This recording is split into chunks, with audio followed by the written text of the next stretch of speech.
This episode of Dan 3.0 is brought to you by the HP DV7T with Beats Audio and the Smart Intel Core i5 processor. Hey world! In the last episode of Dan 3.0, aside from just getting naked, amidst popular demand, I also wanted to harken back to the days of Dan 2.0. So we did Wall Wednesday and Twitter Tuesday, and you guys seemed to like it quite a bit. But I also noticed in the comments that a good chunk of you were a wee bit underwhelmed with the 2.0 revival. You wanted a topical video, you wanted a discussion to be started, you wanted thoughts to be provoked inside of your brains. Well, you know what? I can do that. Let's do it.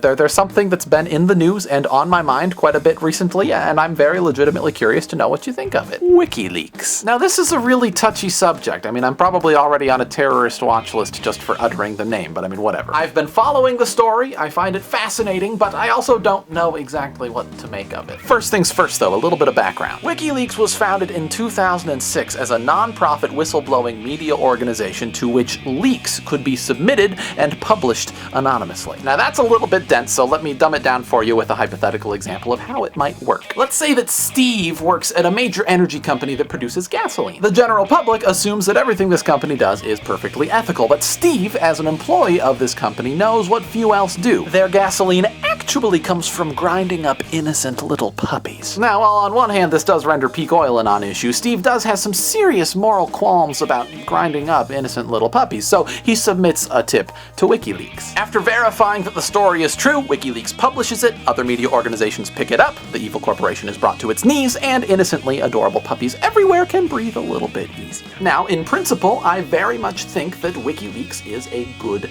thing. I believe in transparency, I believe in openness, I believe that people deserve the truth about how institutions that affect their day-to-day lives go about their business. But as of late, the narrative being spun in traditional media circles is that Wikileaks has gone too far. For those of you who have been living under a rock, in recent months, Wikileaks has published almost 500,000 documents about the ongoing wars in Afghanistan and Iraq. This has led to all sorts of criticism from all sorts of people from all sorts of places, saying that the leaks endanger troops, they seriously complicate foreign relations, and some have even suggested that as a result of all this, WikiLeaks should be looked upon as no less than a terrorist organization. Now again, I don't know exactly where I stand on this. It is perfectly possible that WikiLeaks has been reckless and has released more than it should have. But at the same time, regardless of whether or not it was okay for WikiLeaks to leak everything that has been leaked, I'm deeply troubled by the way in which our government and media infrastructures seem to be reacting. Again, I am no expert on these things. I am no more qualified to talk about this than Joe the plumber, so feel free to take what I have to say with a grain of salt.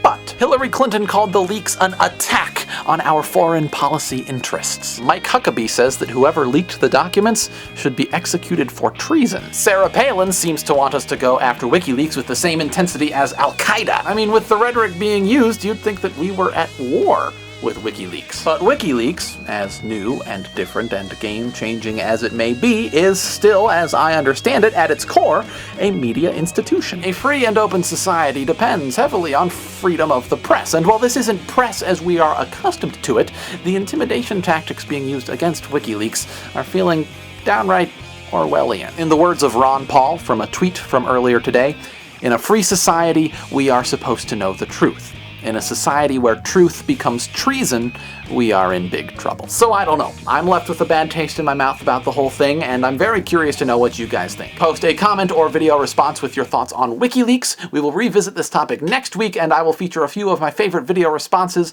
when we do. Real quick before I go, I'd like to give a great big thank you to today's sponsors, HP and Intel. Throughout the history of laptop computers, the way in which people use laptop computers has changed throughout the history of laptop computers. And in this day and age, while we certainly still use them for word processing and internet browsing, they are as much our own personal jukeboxes as they are anything else. One huge drawback to a lot of laptops these days, however, is that they don't handle playing music properly. And I'm not just talking about the fact that most laptops have puny little speakers either. No, I mean laptops don't process music properly. See, music is all about emotion. Music is all about how you feel it. And if you're listening to your music on a banana laptop, I mean, you're not hearing the emotion and the music the way that the artist intended. That, however, is where the HP DV7T laptop comes in. Dr. Dre brought this problem to the attention of the fine folks at HP, and they teamed up to solve it, and they pretty well did. They came up with a line of laptops with what's called Beats Audio inside. This HP DV7T here has a built-in subwoofer for optimized studio quality sound, but this is about a whole lot more than just having a nice speaker. The way that these laptops actually process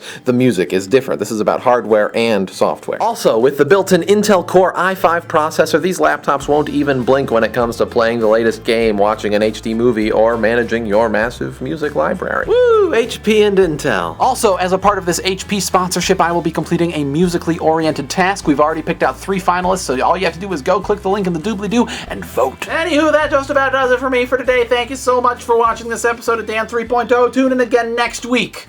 I love you. I mean that.